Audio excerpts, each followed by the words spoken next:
very simply said. And it's almost so much said, it's cliche, and we leave it behind. But what a thing to remember. The battles that you fight, they're not yours, they're God's. And this is made so clear here because Jehoshaphat, he had made that decision to make the battle God's. And this was a reminder and a prophecy that was being made. And God speaking through this man to say, this battle that you're facing, it's going to be God's to win. It's already God's because, why? Because you had put it in God's hands. I believe it was a direct response to what Jehoshaphat had already done. That's why I'm saying it's not just something that, oh, now all of a sudden God chose to take on this battle. No, this was a direct response to what Jehoshaphat had done to say, I'm going to set the direction to seek God. I'm going to make the changes. I'm going to make the reforms. And in direct response to this, God's saying, well, this battle that you're about to face, it's not yours really at all. And you're not alone in it.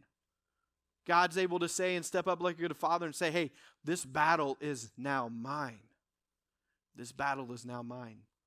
One of the greatest things that could happen there is to be able to do what Jehoshaphat had done and what many others have done all throughout history.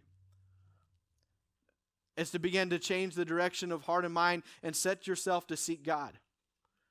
One of the greatest ways of disarming is to go ahead and fall into the grace of God. And even when you are afraid, to go ahead and do the things that God's asked you to do.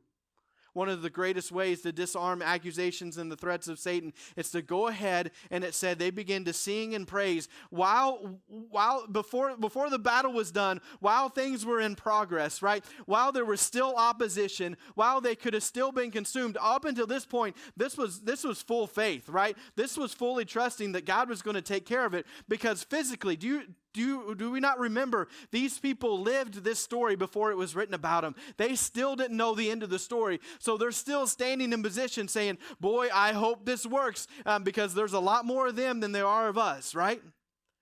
I hope this works. But still in the middle of it, when there was all the opposition, the ability to be able to sing and praise God, right, was so disarming to what the enemy was going to do. And as a result, God caused confusion among the enemy, and the enemy destroyed itself.